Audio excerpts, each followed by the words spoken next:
Romanos, então, vamos falar do capítulo 6 e 7, que é a lei e a graça, né, gente? Bom, nesses dois capítulos, em nenhum momento ocorre descaso em relação à lei ou qualquer espécie de conflito ou contradição mediante a revelação da graça.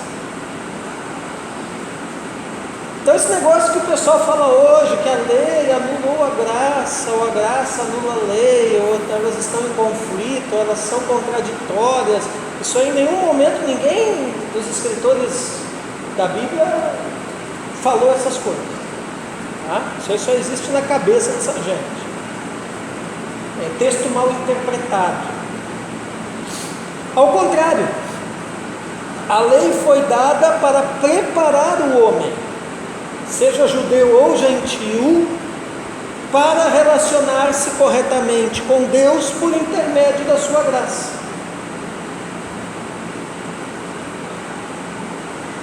Então isso aqui é importante você entender. Se você entendeu isso aqui, meu irmão, fechou.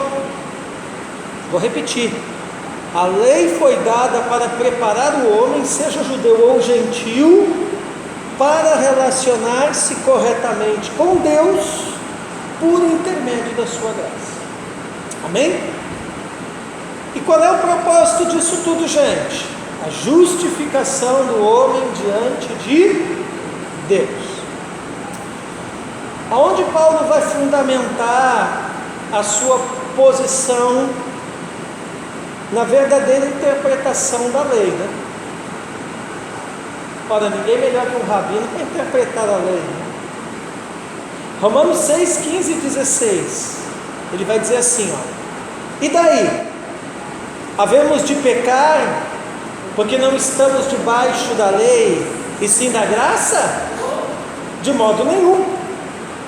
Não sabeis que daquele a quem vos ofereceis como servos para a obediência, desse mesmo a quem obedeceis sois servos, seja do pecado para a morte ou da obediência para a justiça?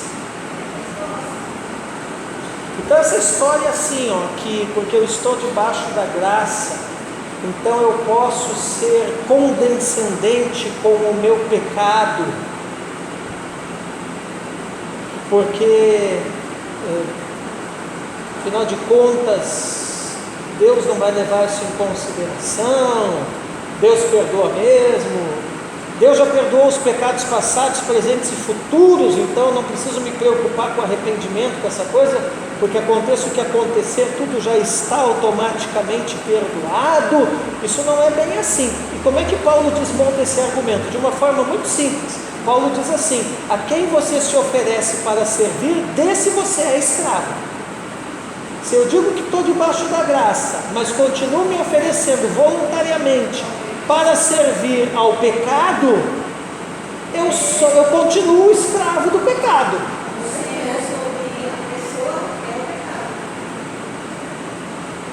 Ah, mas o crente não peca? Peca, e quando peca, é uma exceção, não uma regra, um acidente de percurso, não uma regra.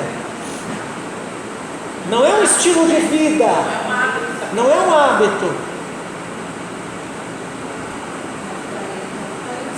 Qual é o problema desse entendimento distorcido da hipergraça? É que ela esvazia o temor.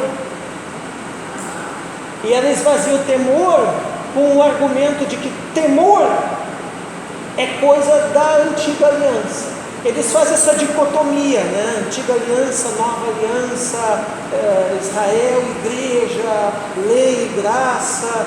E não existe essa dicotomia, é tudo uma coisa só.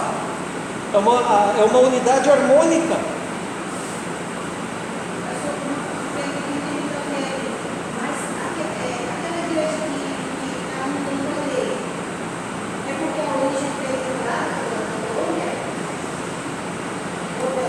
Não tem nada a ver. É coisa, esse negócio que está rolando ultimamente é uns ensinos de um cara lá de... Mas a origem lá da Colômbia não tem nada a ver. Nada a ver. Inclusive eles rejeitaram aqui. É um cara, o tal de Prince, que tá, Joseph Prince. Esse cara aí, ele é de Hong Kong, se não me engano. É desses lados lá. Não me lembro bem de onde que saiu esse fulano. Mas é esse cara aí que está fomentando isso daí, tá? Então, está aqui a posição de Paulo. A questão da possibilidade de pecar estando tanto debaixo da lei ou da graça, deixa visível que não há diferença entre lei e graça, mas sim completude entre ambas. É importante entender que no início do versículo 17, a expressão "mas graças a Deus" dá a sensação de alívio e explica por que graças a Deus. Porque antes éramos escravos do pecado, contudo viemos a obedecer de coração a forma de doutrina, ou a importância da doutrina, a que fostes entregues. Qual é a forma de doutrina para a qual eu fui entregue? A lei. E uma vez libertos do pecado, fostes servos da justiça. A justiça de Deus manifesta a sua graça. Então você está vendo que tudo passa pela lei. Assim como toda a água de um rio passará pelo leito do rio.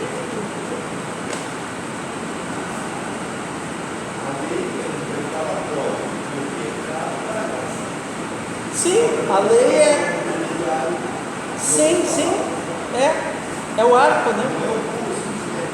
Não. Porque tudo tem que ter, né?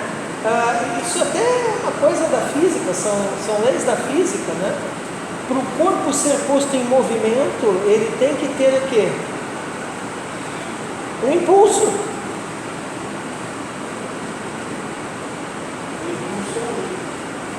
Exato. Se você colocar uma bolinha aqui e não houver nada que a impulsione, daqui 1000 anos a bolinha vai estar aqui. Por quê? Porque o corpo não tem movimento por si próprio.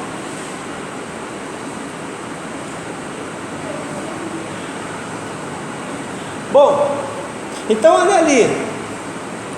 Antes era pela obrigação da lei, hoje é pelo livre acesso por intermédio da graça. Ou seja, pela lei não havia escolha, mas pela manifestação da graça há escolha. E qual é a escolha? Cristo.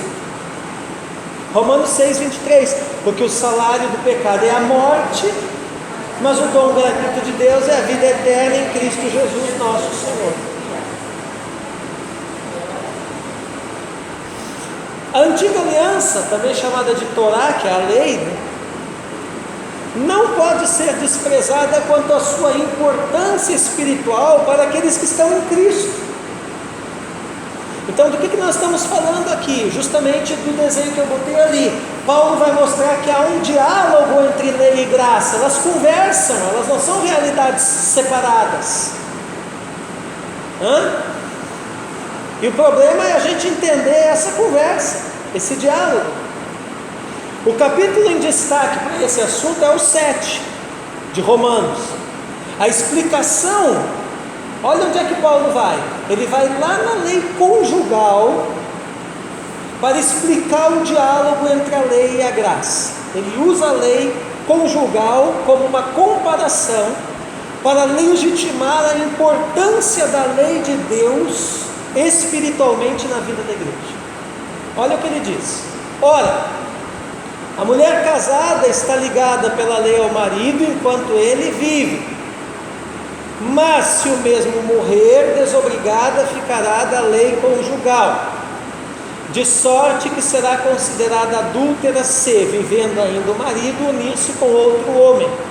Porém, se morrer o marido, estará livre da lei e não será adúltera se contrair novas núpcias. Então o que a lei faz? Ela me mata para o marido antigo, que era quem? O pecado.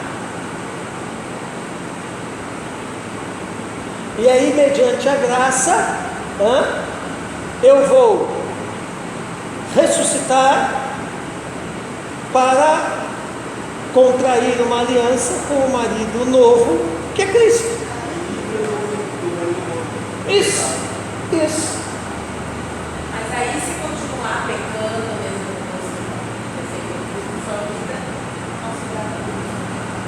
com Exato. Por quê?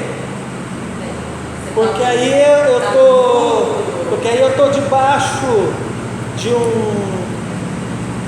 uma aliança, mas não correspondendo aos termos dela. E isso vai indicar o quê? Isso vai indicar que pode ser que eu não tenha nascido de novo. Por que eu disse pode ser? Porque na minha corrente teológica, não, eu não nasci de novo. Mas na corrente teológica de alguns outros, há a possibilidade de, como é que eles chamam? Perder a salvação. No calvinismo não existe isso. Ou você é ou não é. Mas enfim, não vou entrar nisso. Observamos ainda que Romanos 7,14, ao utilizar a palavra relativamente, cujo significado faz referência, fixa e confirma tal entendimento com respeito à igreja.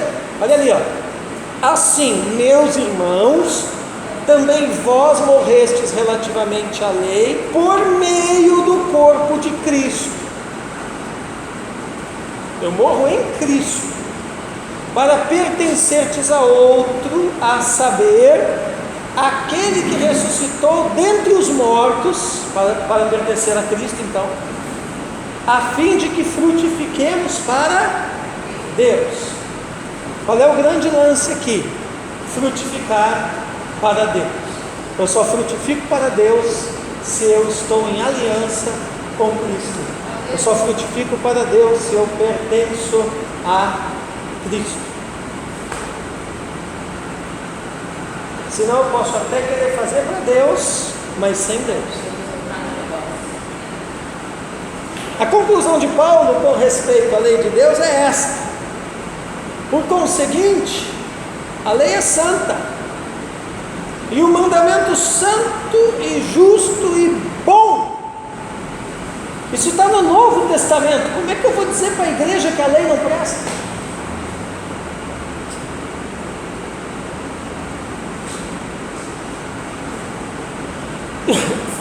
Porque bem sabemos, olha Paulo falando, que a lei é espiritual. Eu, todavia, sou carnal. Então o problema não está com a lei, não está com Moisés, com o Sinai, com isso, está comigo, está com você.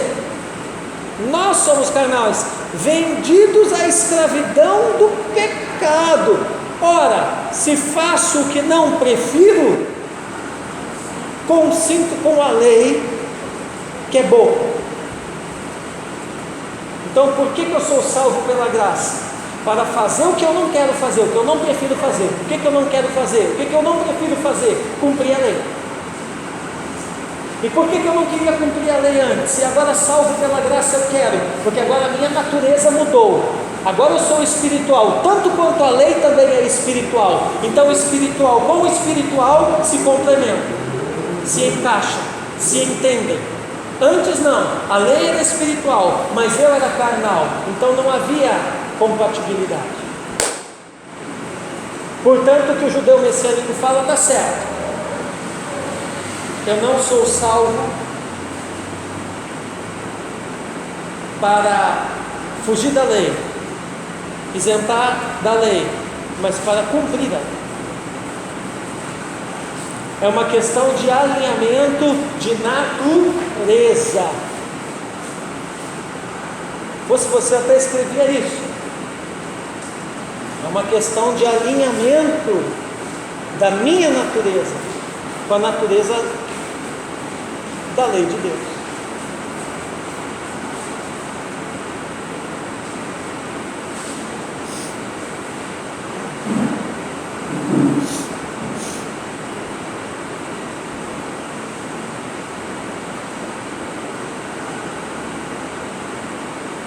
Ora, portanto é o slide ali, ó. Sem lei não tem graça. Aí chegamos no capítulo 8 de Romanos.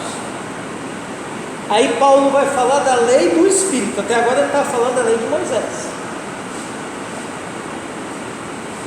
Então não é bem assim como dizem por aí. Não. Na nova aliança não existe lei. Quem disse isso? Quem disse isso? Pelo contrário, Paulo vai falar, na nova aliança tem a lei do Espírito.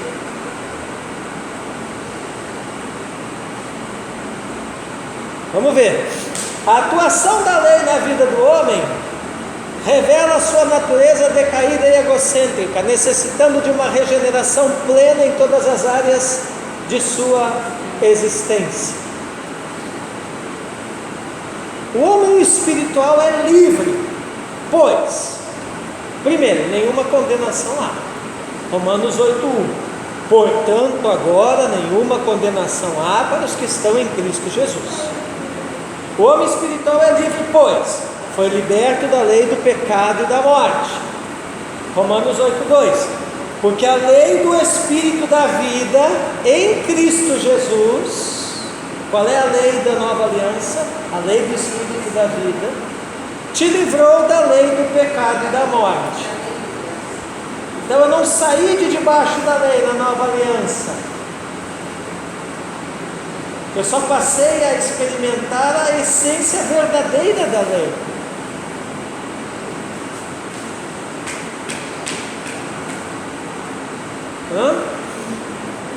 O homem espiritual é livre, pois recebeu o espírito de adoção. Romanos 8,15.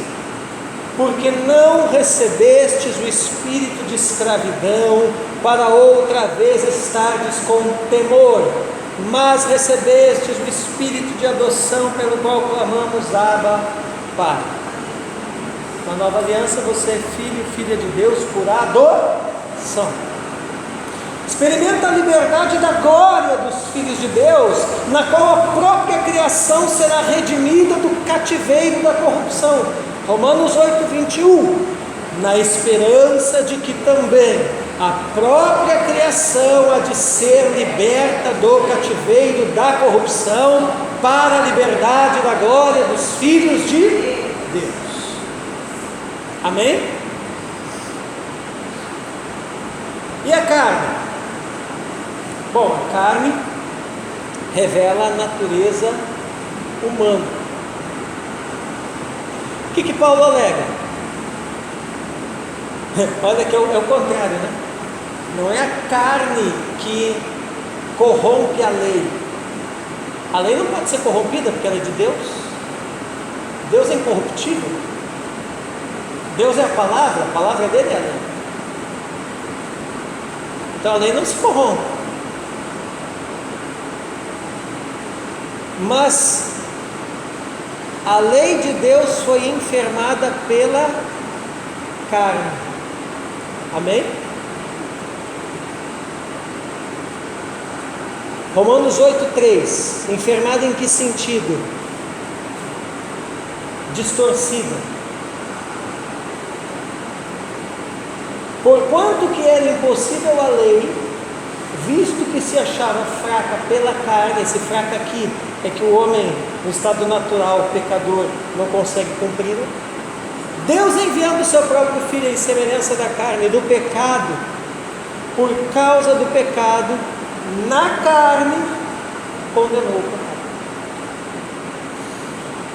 O que aconteceu na carne de Jesus, quando ele estava sendo despedaçado pelos nossos pecados e iniquidades? O nosso pecado estava sendo condenado.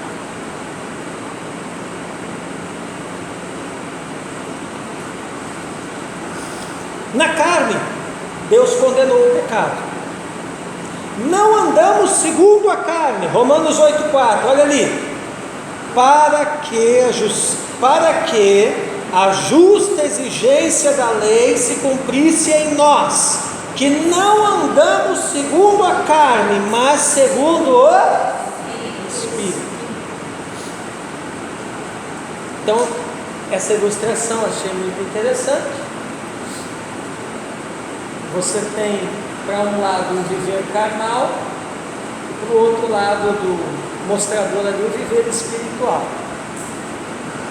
A palavra grega que Paulo usa, quando ele fala ali sobre o pendor da carne, né? O homem pende para a carne ou pende para o espírito, né? É a palavra fronema, que está ali entre parênteses, que significa atitude interior.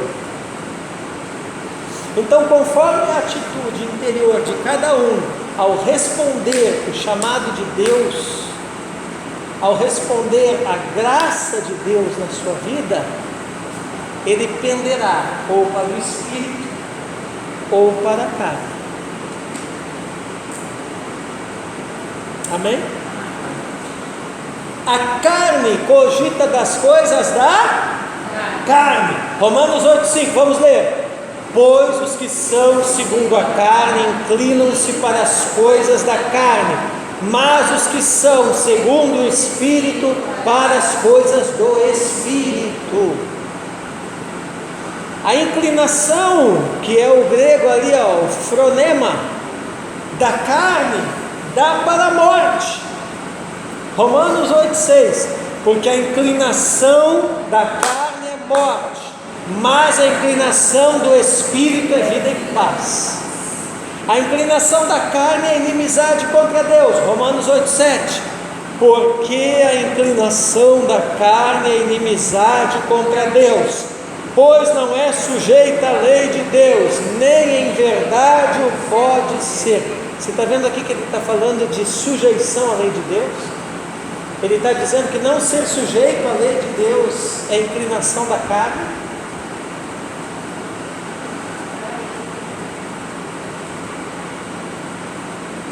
Então não, eu vivo a graça, aleluia, eu não me sujeito em nada à lei de Deus, isso tudo é bobagem.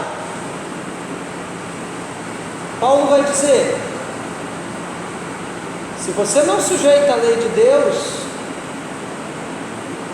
por meio dessa graça que diz ter recebido em Cristo Jesus, isso daí é inclinação para a carne.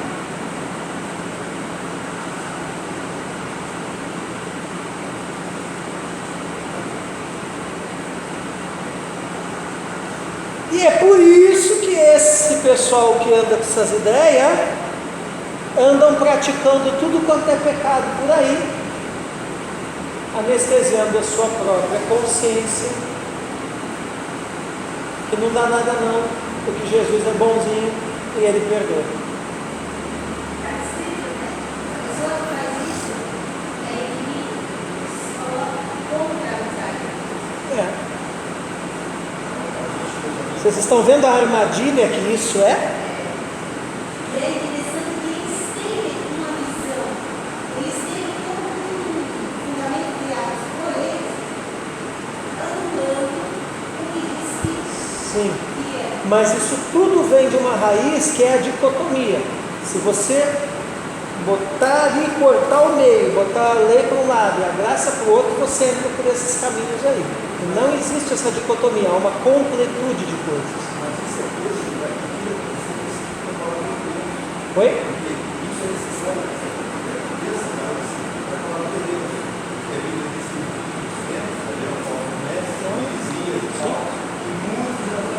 Sim. Sim.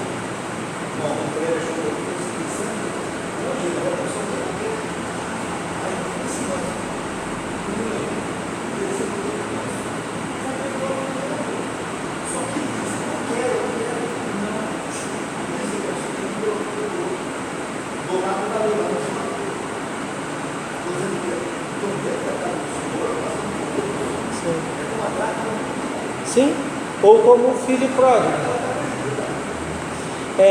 Isso aí que ele te falou chama-se na filosofia de universalismo. O universalismo diz que todos já estão salvos automaticamente. Então, haverá aqueles que não vão querer. Então, ao contrário, né? Em vez de eu me posicionar para receber a salvação, né? Ele já me coloca como se fosse a salvação um princípio universal.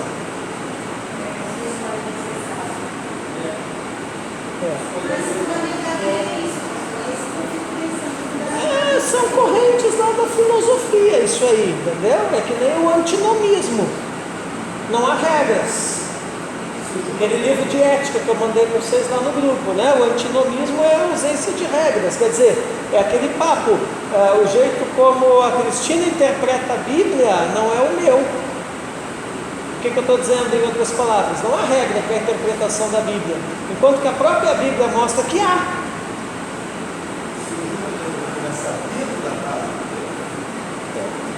Para que haja julgamento, você já viu qualquer júri humano julgar sem lei? Como é que nós vamos ter um sistema jurídico se não houver leis?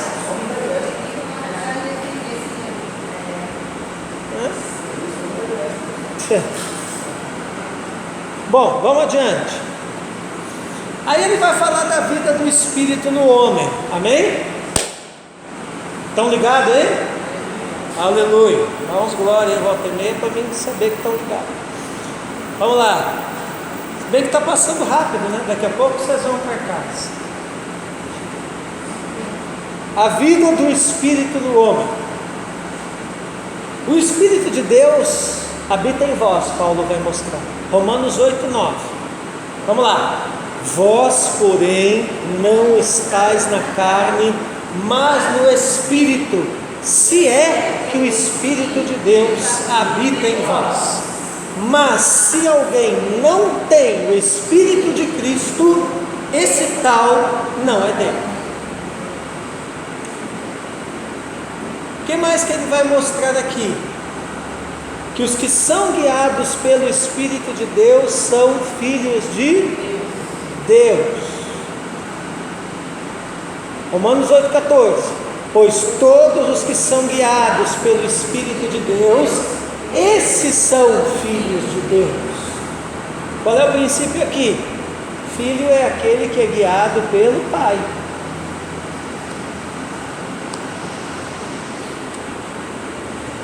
Se pelo Espírito mortificarmos os feitos do corpo, viveremos. Como é que eu mortifico os feitos do corpo? Pelo Espírito do Senhor.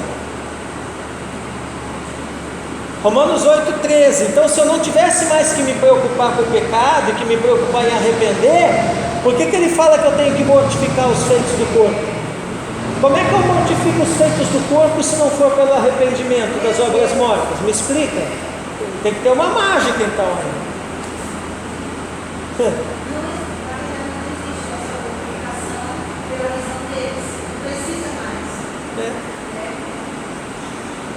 Quer dizer, isso aí é querer ressuscitar sem morrer. É querer trocar de roupa sem tomar banho. Oi? E é o que está acontecendo. Um monte de gente por aí bonitinho, mas fedido do pecado. Né?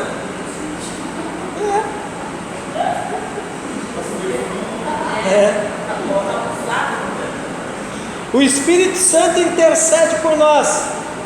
Romanos 8,26.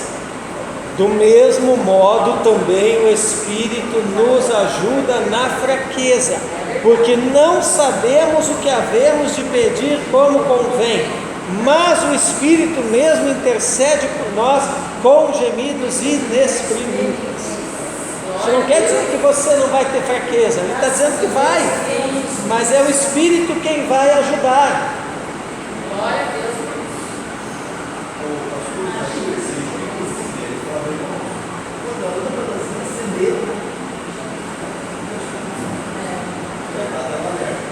Agora, eu não sei quando elas não acender, aí você eu falava. não li ali, né? O próprio Espírito testifica com o nosso Espírito que somos filhos de Deus. Romanos 8,16. O Espírito mesmo testifica com o nosso Espírito que somos filhos de Deus. Então, como é que eu sei que eu sou filho de Deus, que eu sou salvo? Pela testificação do Espírito no meu Espírito. E para isso eu tenho que ser sensível. Romanos 8,16. Aí ele vai falar das promessas do Espírito para o homem. Amém? Você tem promessas. Filhos, herdeiros e co-herdeiros com Cristo, gente. Olha o Romanos 8,17. E se filhos, também herdeiros, herdeiros de Deus e co-herdeiros de Cristo, se é certo que com Ele padecemos, para que também com Ele sejamos glorificados. Amém? Temos as primícias do Espírito, igualmente gememos em nosso íntimo, aguardando a adoção de filhos, a redenção do nosso corpo. Romanos 8,23. E não só ela, mas até nós que temos as primícias do Espírito, também gememos em nós mesmos, aguardando a nossa adoção, não é adoração, adoção, a saber, a redenção do nosso corpo. Amém? O Espírito Santo é o que vivifica a vida do homem. Quando a rendição diante dos seus ensinamentos é plena. Então só tem um jeito do Espírito me vivificar, é eu me render plenamente ao que Ele ensina. Parece fácil, né? Porque esse tal de render plenamente é que é complicado, né?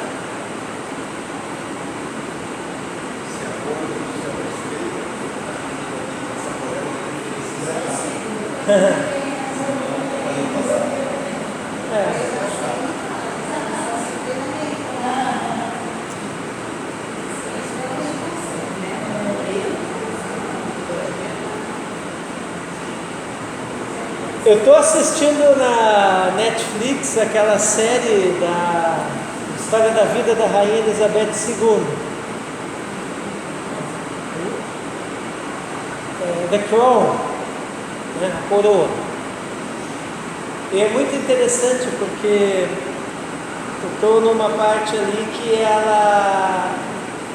o rei lá, o Jorge V, já morreu. E ela é a filha mais velha, né, na sucessão do trono, ela vai assumir, só que ela ainda não foi coroada. E aí, o primeiro-ministro é o Churchill, né, já velho já. E o Churchill que comanda todo o gabinete, né, como se fossem os ministros. E é interessante porque tem uma parte lá do seriado que eles têm que decidir com relação ao nome, né? Porque a Casa Real Inglesa é a dinastia de Windsor. Só que como ela era mulher, né, ela queria que o nome da dinastia se tornasse o nome do marido dela, que é Mountbatten, uma coisa assim. E aí tem toda uma discussão, né? Aí né? E aí depois também ela quer botar o marido como sendo o cara que vai presidir a comissão de coroação dela. E aí agora eles estão tendo uma outra briga lá, porque já há 300 anos era o tal do Duque de Norfolk que organizava a coroação dos reis. E aí está lá o Churchill lá, né? E ela acaba tendo que abrir mão do nome do marido dela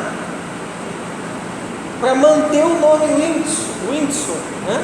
Por quê? Porque a tradição tem que continuar, a dinastia tem que continuar, né? E aí eu entendi um princípio interessante, vocês vão ver onde é que eu vou chegar aqui. Eu entendi o seguinte, né? Ela é a rainha, né? Então, mesmo ela sendo a rainha, ela sendo a soberana, mas diante do colegiado, né? E das leis, vamos dizer assim, da coroa, a vontade dela não prevalece. Agora eu vou trazer para o nosso contexto, né? Em Cristo Jesus nós somos reis e sacerdotes, mas diante do colegiado, que é a igreja, e das leis da coroa, que é as escrituras, a nossa vontade não prevalece.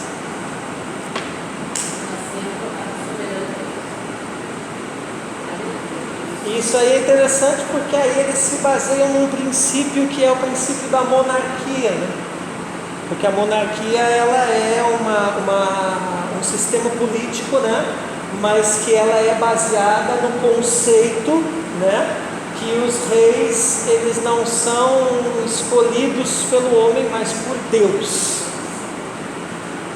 Então a coroação de um rei, ela não é uma eleição, ela é uma investidura espiritual. Por isso que eles não são coroados em prédios públicos, mas sim em igrejas. E aí é engraçado que quem coroa reis, né, não são funcionários públicos, são sacerdotes.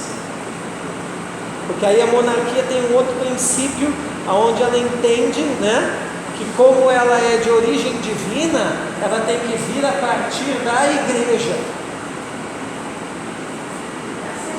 E está certo, porque tudo que é de origem divina, pelo certo, vem através da igreja. Aí você diz, mas tem muita coisa vindo através da igreja que não é de origem divina. E aí eu retruco dizendo, então não é igreja. Quando o que vem através da igreja não é de origem divina, o que diz que está sendo igreja não é igreja.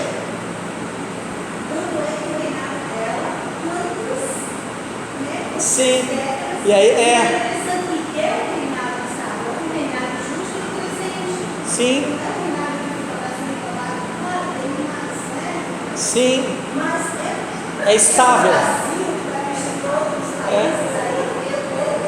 Aí é estável, né? Você vê, ela está com acho que quase 90 anos e ela ainda é chefe de Estado.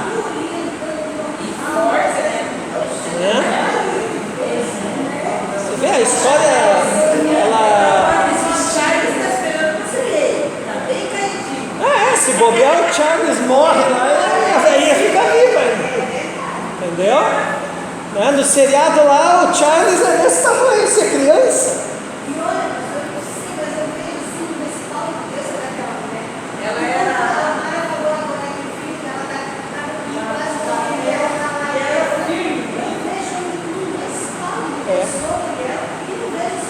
Mas aí é o princípio, né? O que ela entendeu? Ela entendeu que sujeitar-se ao colegiado e sujeitar-se às leis da coroa é que vai dar. Inclusive tem uma hora que ela fala isso na série. Tem uma hora que o marido confronta ela e diz, nossa, mas você vai abrir mão do meu nome, abrir mão de onde a gente mora, abrir mão de tudo e tal. E ela diz assim, eu preciso fazer isso em nome da estabilidade do reino. Então, meu irmão, se você quer viver no reino, você tem que pensar no reino, não é em você. Olha só, e ela não deixou de tentar colocar o nome do marido. Sim. Porque ela falava que não foi a casa, Sim. o marido. Ela não deixou, ela tentou. Mas não foi vontade de Deus, Deus foi lá. Mas através do colegiado. Sim, Deus não entendeu, Deus não. E aí eu acho que é uma outra coisa interessante, né? Porque aí está lá o Churchill lá bem velhinho, né? Mas ela respeita a opinião dele, né? Ela respeita a opinião dele. Tem uma hora também que eu acho muito interessante no seriado, né? Que os caras lá do próprio partido político dele querem tirar ele. Presta atenção, César. Tem uma hora lá no seriado que os caras do próprio partido lá do Churchill querem tirar ele, porque ele está muito velho, né? E aí tem uma mocinha lá que é secretária e tal, e o Churchill é assim mesmo, eu li a biografia dele, ele era todo excêntrico, né? Então ele tomava banho fumando charuto e bebendo uísque dentro da banheira, né? Ele era todo esquisito, até ficar velho ele foi assim, né? E a secretária tinha que ficar na porta do banheiro lendo os negócios em voz alta, e ele dizia o que era para despachar e o que não era, né? E lá pelas tantas, ele fala para ela isso, né? Ele diz, olha, eles pensam que eu não sei, que eles estão querendo me tirar, porque eu acho que eu já estou velho, que eu não sirvo mais e tal, né? Só que eles esquecem, ele diz assim, para essa secretária, né? Eles esquecem que eles me chamam de monstro, ele diz assim, né? Ele pergunta para ela, né? Já falaram aqui dentro do escritório para você que eu sou um monstro? E ela fica meio assim, ele diz, eu sei que eles falam. Eles me chamam de monstro, mas eles esquecem que para derrotar um outro monstro que foi Hitler, só um monstro é capaz de fazer isso. Só um monstro derrota outro monstro. Claro, ele foi primeiro-ministro da Inglaterra na época que a Alemanha quase destruiu a Inglaterra. Vai ler a biografia de Churchill que você vai ver. E aí, quando eu vi isso, já me liguei no princípio. Eu digo aí o princípio, ó, guerra de principado. Só um principado derruba o outro. Ele diz assim, né? Eles acham que eu sou um monstro, mas eu, monstro, é que derrotei o monstro que ia engolir eles. Só um monstro derrota outro. Só um principado, ou seja, derrota outro. Né? Porque o Churchill era aquele cara que ele tinha, né? Se você for estudar a história da Segunda Guerra, né, que eu sou apaixonado, né? Inclusive eu estou querendo comprar a biografia dele lá na página. Memórias da Segunda Guerra, 2 volumes, né? Estou doidinho para comprar, né? Inclusive na época da guerra, né? Tem aquele filme, assistam ao filme O Discurso do Rei.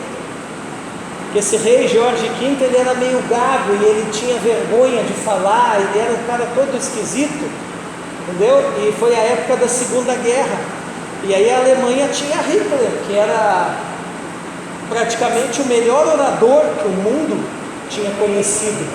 Hitler era um baita de um orador, cara, né?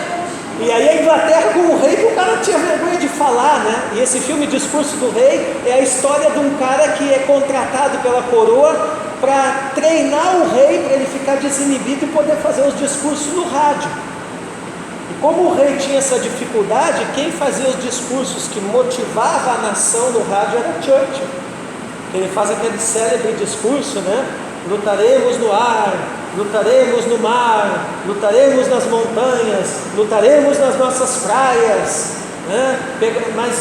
Lutaremos onde quer que seja, né? Nas cidades, no campo, né? Mas em nome Todo-Poderoso não tomarão a nossa ilha. Ele chamava a Inglaterra de nossa ilha, né? E realmente foi a única parte da Europa que os nazistas não conseguiram entrar, foi lá. Vai estudar a Batalha da Inglaterra para você ver o que aconteceu. Eles ficaram vários meses sendo bombardeados pela aviação nazista, preparando para tentar invadir por terra, e eles resistiram.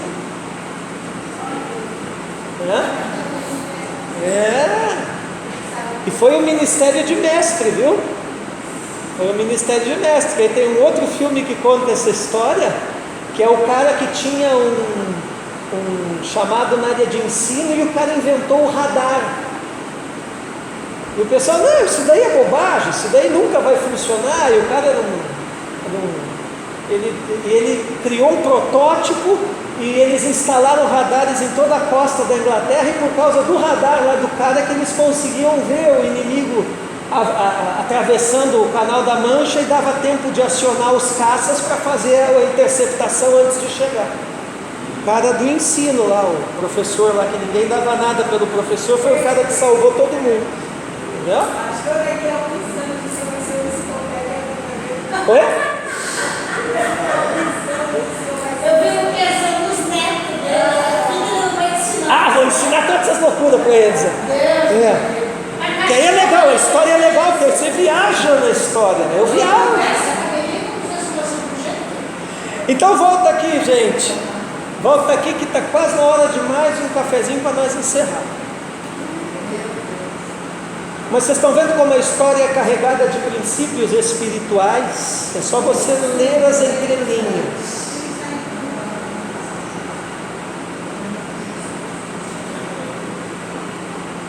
Então em Cristo, gente, é revelada a prova do amor de Deus para com o homem. Romanos 8, 35 e 36, vamos lá. Quem nos separará do amor de Cristo?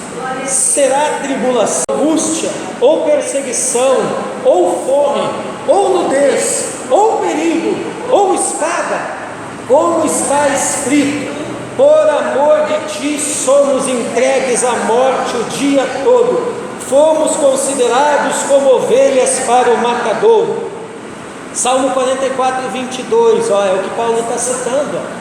Mas por amor de ti somos entregues à morte o dia todo, somos considerados como ovelhas para o matadouro. Amém? Aí vem os capítulos 9 ao 11 de Romanos, que vai falar de Israel.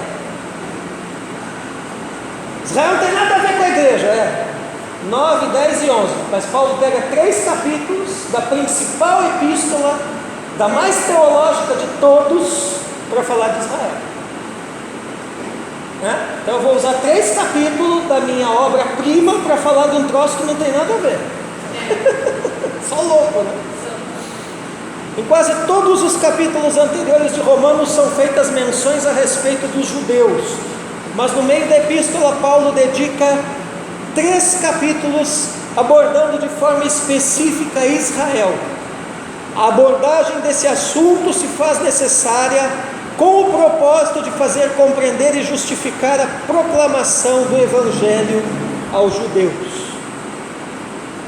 Podemos classificar a doutrina acerca de Israel em Romanos da seguinte forma: capítulo 9, do 1 ao 18, ele vai falar da misericórdia de Deus. Capítulo 9, do 19 ao 33, a pedra de tropeço. Capítulo 10, do 1 ao 13, a justiça decorrente da fé. Capítulo 10, do 13 ao 21, a pregação do Evangelho. Capítulo 11, do 1 ao 36, de Sião virá o libertador. Vale lembrar ainda a promessa de Deus acerca de Israel em Isaías 60, 21. E todos os do teu povo serão justos, para sempre herdarão a terra, serão renovos por mim plantados, obra das minhas mãos, para que eu seja glorificado. Como que todos do teu povo serão justos? No Messias, que é Jesus. Amém? Aí Romanos capítulo 12 ao 15, ele vai falar do culto racional a Deus. E é bem essa ilustração ali. Você ouve a palavra, ela entra no seu entendimento e desce ao seu coração. Quem estuda teologia com a motivação correta, que não é canudo, mas conhecimento e formação do caráter de Cristo na sua vida, vai entender e vai viver isso aqui. Tem que descer para o coração. Amém? Aquilo que é verdadeiro, puro, santo, é o que o Eterno espera do nosso culto racional. Hoje se pensa no culto a Deus conforme realizado nos templos, como a motivação do Evangelho. Tem gente que pensa que propósito do Evangelho é ficar fazendo culto. Não! O culto precisa ser desenvolvido racionalmente fora do templo. Racionalmente. Ai, mas por que não espiritualmente? Porque eu vou chegar para uma pessoa que evangelizar ela, todo espiritual, ou eu vou espantar o cara, ele vai dizer que eu sou doido. A minha mensagem tem que ter um apelo, uma coerência, uma racionalidade bíblica. Amém?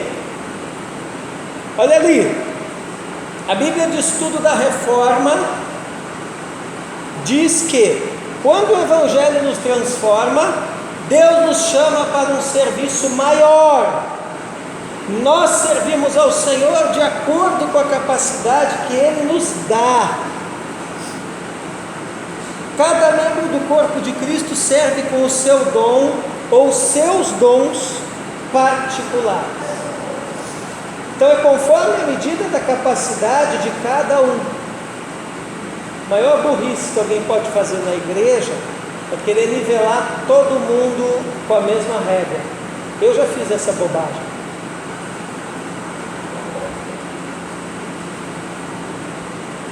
E não tem nada a ver. É conforme a capacidade de cada um. Tem gente que não cumpre determinadas tarefas, não é porque ele é incompetente, é porque ele é incapaz. Talvez um dia ele se torne capacitado para aquilo ali, mas no momento não está.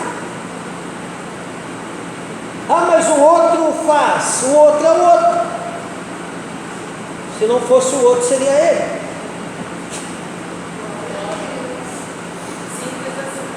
Então, o Senhor vai distribuir as tarefas conforme, ou os talentos conforme a capacidade.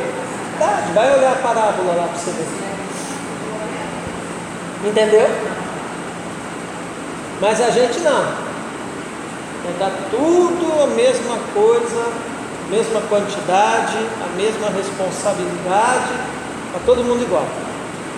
Porque a gente confunde unidade com uniformidade. Eu já preguei.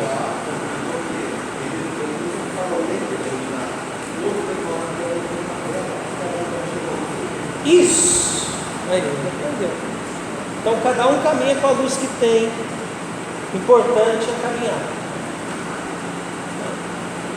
Bom, assim esses capítulos tratam sobre o culto racional que Deus espera de sua igreja por intermédio do Espírito Santo para que Cristo seja glorificado, sendo reconhecida a sua existência pelas pessoas e se convertam pelo poder do Evangelho.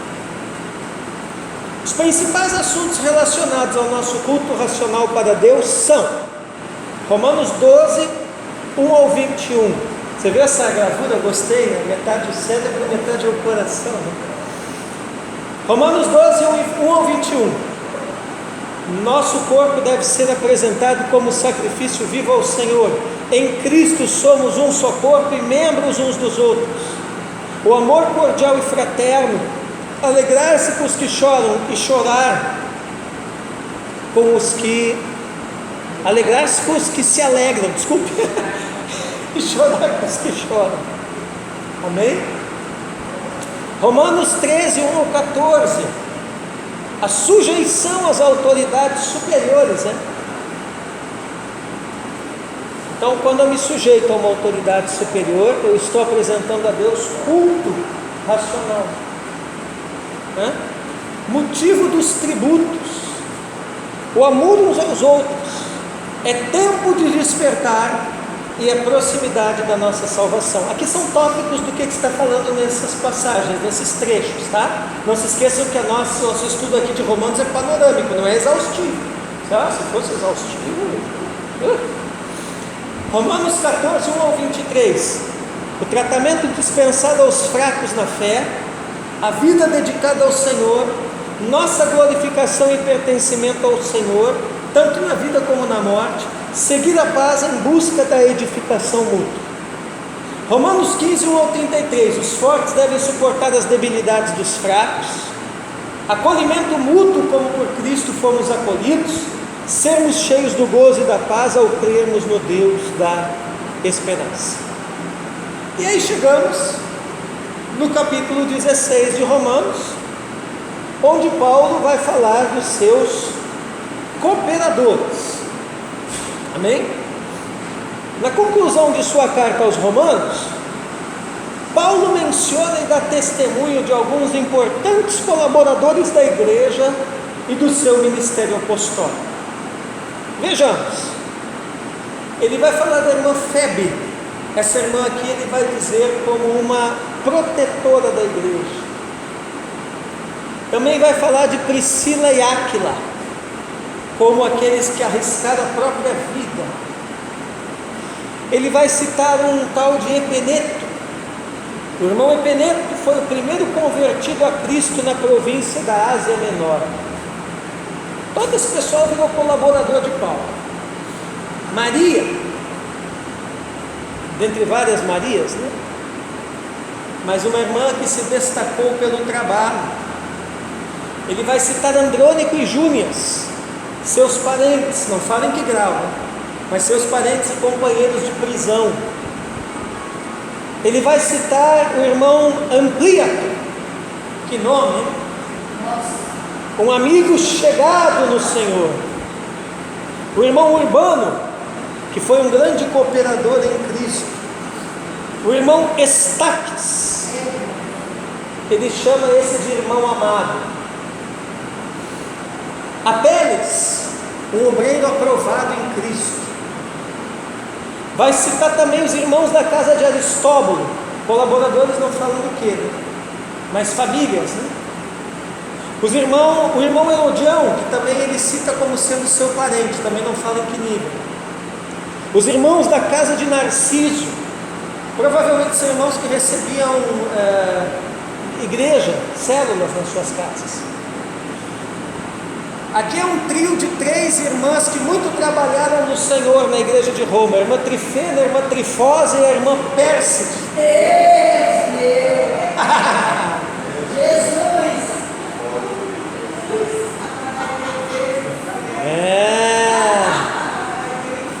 Vocês estão rindo, mas Paulo citou, hein? Está na Bíblia, irmão.